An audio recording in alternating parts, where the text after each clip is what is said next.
Good morning, guys! Bongga na ng aquarium ni Daddy. May mga pailaw na siyang ganap. Pero wala pa rin siyang axolot. Ewan ko kailan niya balak bumili ng axolot. So, last vlog, natapos ko yung master's bedroom. Hindi na natin na-continue yung iba pang mga rooms. Sorry, maingay! Unahan ko na kayo. Ito na tayo ngayon sa kids' bedroom. Gusto na ayusin ng mga bata to kanina after ng class nila. Kaso, sabi ko wag na kasi magpapalit na rin naman ako. Sayang lang yung effort nila. Natapos gawin to after ko gawin yung master's bedroom dahil inabot na ako ng pagod. And alam niyo na, I want to take things slowly. Ayoko magmadali ngayon sa mga ginagawa ko dahil pag masyado ako nagsisipag ay nagkakasakit ako. And mahirap magkasakit ngayon, no? Mahirap pumunta ngayon sa mga ospital, kaya kailangan alaga natin mabuti ang sarili natin. Hindi naman nagmamadali itong paglilinis na to. Yan yung mga icing ko dito sa kids room. And then, of course, dito rin sa study room. Tapos na yung online class nila. Actually, hapon na, nahirapan ako maglinis ngayon kapag sobrang mainit. Kaya hinihintay ko na medyo pababa na talaga yung araw bago ko nag-start maglinis. Yung ilaw nila parang may diskuhan na dito. Papalitan na dapat ni Daddy to last time. Biglang umayos. Ngayon ganyan na siya. So, kailangan talaga niyang palitan yan. Ito na naman yung papalitan natin, saka magliligpit-ligpit na ako. And, this time, tutulungan na ako ng girls talaga. Kasi last time sa master's bedroom, isa nakatulong magligpit dahil biglang nagkanet kami. And, umatenda sila ng Chinese class. Humabol sila makapag-Chinese class pa. And of course talaga, kapag nagpapalit ako ng beddings monthly, ito yung ganap. Yan, pumipila na yung mga labahin ko. And syempre, kasama pa niya yung mga tatanggalin ko pa ngayon. Iniipon ko muna sila para masort ko and masabay-sabay ko kung ano yung dapat na magkakasama. Kaya, samahan niyo na ako today maglinis ng aming mga rooms para may iba naman ang mga vibes ng rooms namin. Let's lay this day, guys!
yung kids room.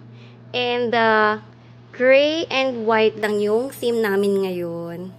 Plus, you added itong mga pictures namin dito sa headboard nila. And don't worry about sa picture frame na nasa ibabaw. Sinecure ko yan ng blue tack. And to make sure na hindi siya babagsak. Ito na ngayon yung itsura ng bedroom ng mga bata. So, naggawa ko na rin itong team na to before eh. Yung beddings nila is from Mandawi Foam. Pillow cases is from Landmark. And then, itong throw pillow na to from SM. Ito naman is from Mandawi Foam. Ito from Divisoria. And this throw blanket is from Mandawi Foam din. And itong divan, itong Cleopatra na chair na to is from All Home. Ito namang dalawang throw pillows na to, itong gray ones na nasa side, yan ay from SM also, and then to Divisoria nga. Pasensya na po sa ingay kasi umaga po ngayon, hapon. So talagang maraming dumadaan na sasakyan dito. And then, ito namang curtains, yung plain ones from Mandawi Foam, and then itong stripe one is from Robinsons. And then, yung kanilang bed na lagi natatanong kung saan galing, ito ay minana pa po namin kay Habi at sa kapatid niya. So, yan pa yung bed ni Habi dati at saka ng kapatid niya. Mga side table, ayan. Yan ay from SB Furniture kasama nitong dresser namin. So, itong dresser kasama niya na itong mirror. And then, yung mga lamps sa side table is from Mandawi Foam also. Ang mga ledge na maliliit na yan is from Furniture Source, IKEA product siya. And then, yung mga fairy lights, nabili ko yan sa Dapitan, Arcade Dapitan. Then, itong dollhouse naman, itong pink one na to, yung mas lighter in color, this one is from SNR. And yung other one is from HMR. Ito yung closet nila. And, ayan yung buong itsura ng kwarto. So, ayan na ang itsura ng kids room.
Pakita ko naman sa inyo yung Perum Study Room. Ginawa namin to ng mga bata off-cam.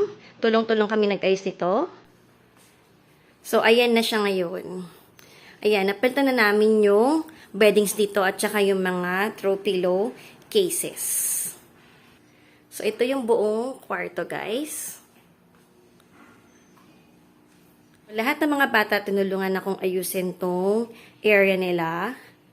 And of course, itong kanilang study table, silang nagligpit niyan. Kasi talagang tinetrain ko na sila na dapat sila mag-clean up after nilang mag-study. Tuwa nga kasi, talagang may say na sila. Nahihinga ko na sila ng opinion kung ano mas magandang ilagay na colors ng mga throw pillows. So, itong mga cabinet na to, actually shoe cabinet ito. And itong TV console, ayan, dalawa siyang shoe cabinet na ginawang ko lalagyan ng toys. Lahat yan from All Home. And then, yung kanilang mga desk, itong kanilang table, is from Mandaue Foam. And then, yung chairs naman nila is from SNR. And then, itong mga organizers nila, we got that from Lazada. And then, itong wall art nila is from Robinsons. Pero matagal ko na talagang nabili to, like 4 years ago na. And then, yung bookshelves, lagi akong tatanong tungkol dito. This is from Mandaue Foam, pero originally red yan. And then, syempre, itong kanilang day bed. So, napupull out yan and nagiging malaking bed na siya. Parang almost king size na. And yung mga drawers to sa ilalim, working din talaga yan. And malalim na drawers. Kaya, gustong gusto ko to. Ito yung hemless day bed ng IKEA. So, sa furniture stores ko to nabili. Pero, hintayin na lang mag-open ang IKEA. Dahil doon, I'm sure, mas mura to. And then, itong mga throw pillow cases is from, yung iba from SM and yung iba from Mandaue Foam and Landmark. Halo-halo sila talaga ng binibilhan ko. And then, the bedsheet is from Mandaue Foam. And then, may closet sila dito. And dyan yung linang closet ko sa ngayon. So, laging tatanong guys, kung saan ba ang room ni Bunso. Actually, ito po dapat ang magiging room niya. Kapag gusto niya nang humiwalay ng room. Pero parang, nagdi-discussion sila ng mga girls na, dito na lang daw yung girls. And, siya ang gagamit ng room ng girls. So, soon, kapag gusto na talaga nilang lumipat, ay aayusin na naman ulit namin tong mga rooms na to. Finally, tapos na ang mga rooms. So, yung sala na lang. Dahil overdue na rin yun. Kailangan ko na rin palitan yung color scheme ng sala. Pero medyo masaya pa kasi ako sa itsura niya. Kaya medyo patatagalan bago ko siya palitan. Ito ang lalunch namin today. So, yung salmon na nabili ko sa SNR. Ayan na siya. Binuksan na namin siya. So, hindi ko siya lulutuin ng ganitong buo. Hatiin ko kasi yung kalahati, gagawin kong cheesy garlic na baked salmon. And then, yung kalahati naman, sriracha.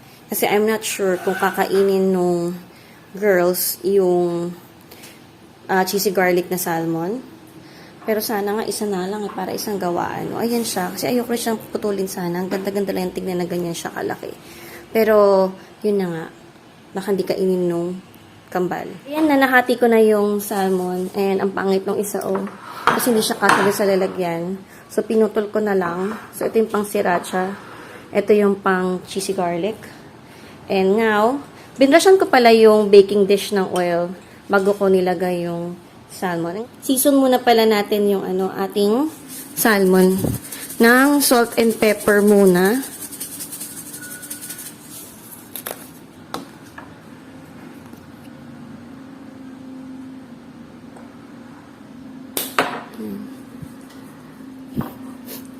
So, ito lang isa. Pero yung pag sa sriracha, hindi ko na siya sinisisa ng salt and pepper. So, gawa na tayo ng pang-toppings natin. So, ang mga kailangan natin, cream cheese. 250 grams niyan. Tapos, kailangan nyo ng half cup na mayo. And then, 3 tablespoon ng minced garlic. So, pwede naman hindi nakaganito, no? Mag-mince na lang kayo ng sarili nyo. Ako tamad kasi ko, kaya ito yung ginagamit ko. And then, 1 tablespoon ng all-purpose flour. So, yun lang yung mga kailangan natin para to sa cheesy garlic salmon. So, dapat itong cream cheese pala, room temperature, para mabilis siyang i-mix. And then, you need a mixing bowl. Lagyan na natin tong cream cheese. So, itong cream cheese ko nasa room temp na to. Kanina pang mga 30 minutes or 1 hour na siya naka-room temp.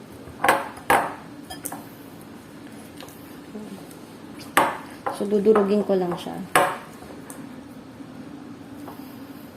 So, kaya kailangan nyo talaga naka-room temp siya para madali nyo siyang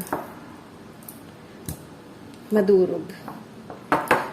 Lagyan na natin yung iba pang ingredients. So, ilagyan natin yung mayo. Half cup tong mayo.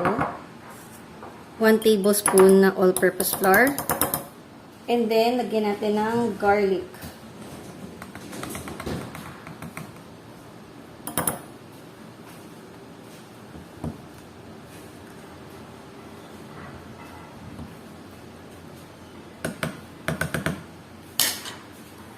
Then, mix nyo lang to ulit. Hanggang well incorporated yung mga ingredients.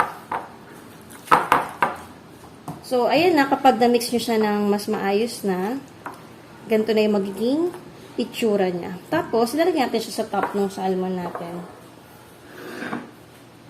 So, lagay lang natin itong... Actually, marami itong nagawa ko para doon sa isang buong salmon dapat nga. Pwede nyo naman siyang i-ref. And then, mga 2 to 3 days dapat gamitin nyo na ulit. Picky eater kasi yung mga girls ko talaga.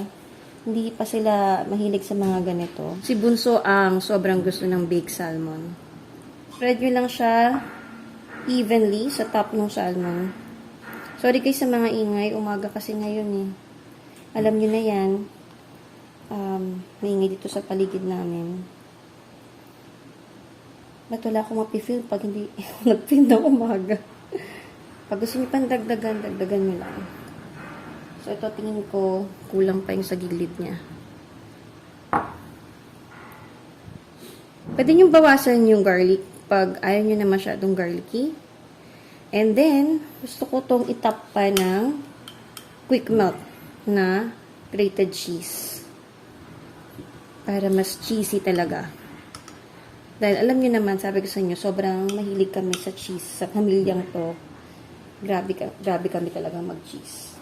Pwede nyo rin itong gawin sa bangus, sa lobster.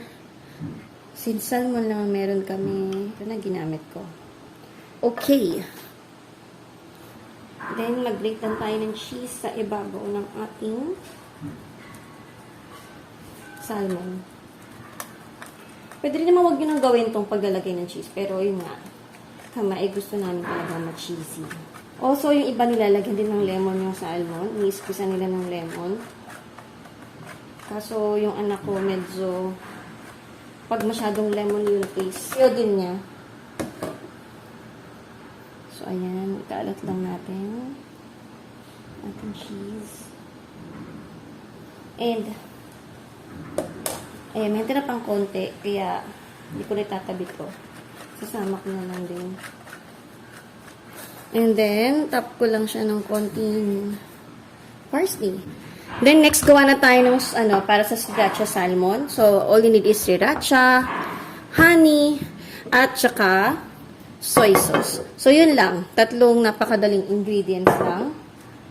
And then, syempre, pwede nyo namang bawasan pala yung dami ng sriracha kasi based sa kung ano yung kaya nyo anghang. Or pwede nyo dagdagan kung gusto nyo naman na sobrang maanghang. So, maglagay tayo ng 4 tablespoon na sriracha sa mixing bowl natin.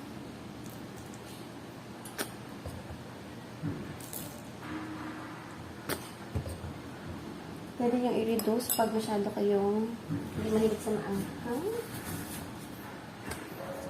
And then, honey. 6 na tablespoon ng honey.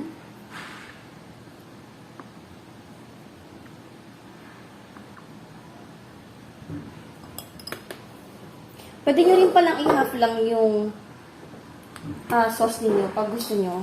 Talagang mahilig lang kami sa mas sauce. Kaya, ganito kadami yung sauce namin. And then, 6 tablespoons din na soy sauce. So, na lang kadali. Yan na yung sauce natin. Mix nyo lang maigi. Hanggang well combined. Yan. Pag wala na kinikitang buo-buong sriracha, so, okay na to. And then, i-brush na natin siya dun sa salmon natin. So, pag yung nagawa ko, yan, pinapour ko lang siya dyan. Grabe, sobrang ingay. Narinig niyo ba guys, no? Sobrang ingay. Steelworks kasing katabi namin, kaya yan, ganyan talaga yung ingay dito sa amin. Every single day. And yung kitchen niya mas malapit. Yan talagang katabi ng bahay namin.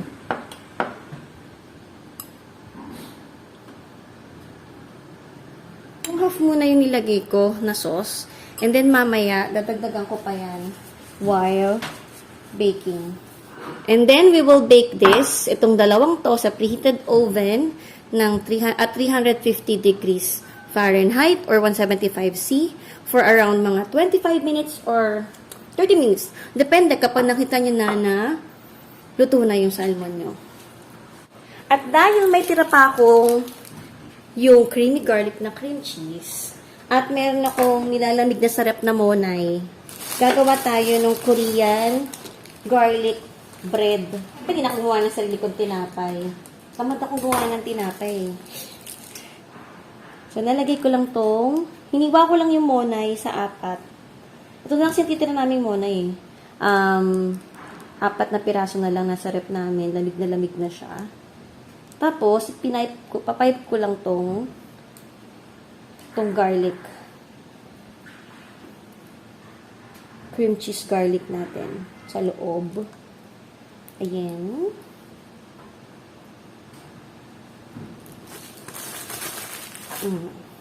Tapos, nalagyan ko siya nitong ham. Para mas mukhang mayaman.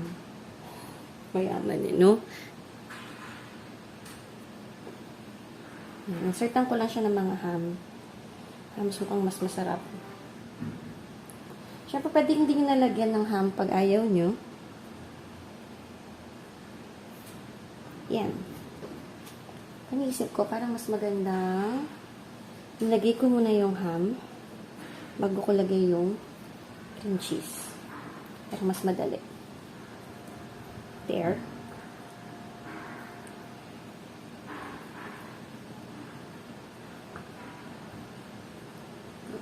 Kaya pala may tira akong garlic. Cream cheese garlic. Tapos sa tinapay pala yun. Ayan. Eh, since nasa oven na din yung mga aking sinalang, eh, pwede ko itong isabay pagpatapos na. Kasi mga 5 minutes lang, okay na to doon. Eh, parang maganda yung mas maganda yung itsura kapag nauna yung paghuling nilalagay itong ham. Oo, mas maganda yung itsura niya. Napapangitan ako sa itsura nitong isa. Iniral yung osiness ko.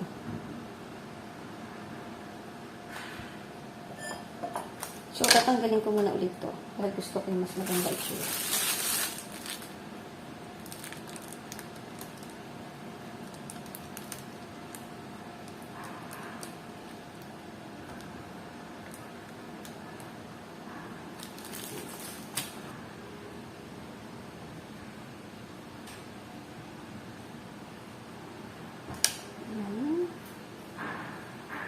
Insert ulit yung mga ham. Tapos natin ng parsley para mas maganda. Pangit ito. Ipapangitan ako dito sa isang to. Ayan, ayusin ko. Ito, dagdagan natin kasi madami pa akong extra and wala na akong gagawin dito. Unless pwede ko lagay siya sa tinapay ulit. Ito lang siya with parsley.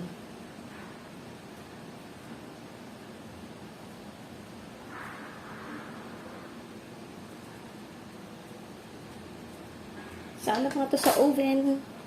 Kasama nung mga binibake kong salmon. So, ayan na. Tapos na silang ma-bake. And, dadagdagan ko lang siya ng parsley pa. And then, ito din. Dadagdagan ko ng parsley. Pwede nyo rin samahan yan ng mixed veggies or ng steamed na broccoli. Or ng asparagus. Ayan na yung cheesy garlic na salmon natin. And, ito naman yung Sriracha Honey Salmon. Ito na yung Korean cheesy garlic bun. O, diba? Tatlo yung nagawa ko today. And actually, magbe-bake pa ako mamaya ng cheesecake. Magla-lunch na kami, guys. And, gigisingin pa lang namin yung mga bata. Tulog pa sila, actually.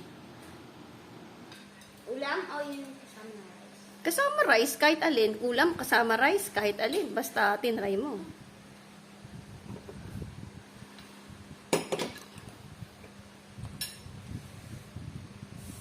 Mainit? Yeah, that's why I'm doing this. Ano lasa? Cheesy. Sarap? Sobrang cheesy? So, ayan yung tsura ng But salmon, masyadong no? konti yung salmon. Hindi ko Ayan. taste. Ah, di mo taste? Ayan, no? Kunin mo yung salmon pa dyan. I like the spicy salmon. It's good. Ha? How's the spicy salmon? Good. It's not that spicy, by the way. Good morning, Aji! Si Ate na ngayon. Sama na naman yung gising niya. Sige, gising lang namin ulit sila. Pero kasi tanghali na. Hey, Google, what's the time? 12 something. It's 12:11 p.m. O, see, it's 12:11 p.m. na. Yeah, I know. Ayan, kaya it's lunchtime na talaga. So, ayan guys, magla-lunch na kami. And, dito ko na i-end yung vlog. So, kain na, tikman na. Ano yung kain mo? Which one? Ano yun? Spicy? Sabi sa'yo. That's spicy. Ay, nakita talaga. Gusto talaga niya ng spicy, pero hindi niya kaya yung It's spicy. not that spicy. Oh, tinan mo si Sobe nga okay daw eh. It's not that spicy. No, it's not that spicy. Binawasan na ni Mami yung spiciness. Eat the other The other one, oh, the cheesy one. I do the specialty. Ang special thing. Cheesy, spicy. Nice. Ang try mo. Give it a few words. I hope it Meron ka pang pakulo eh. Oh. Init, no? But you forgot the hot rice, no? Good. Pinaghalo niya. Ginabay na talaga. But you should go the hot rice. So, ito ko na i-end yung vlog talaga, guys. Thank you so much for watching and see you in my next vlog. God bless. Bye. Bye. Bye.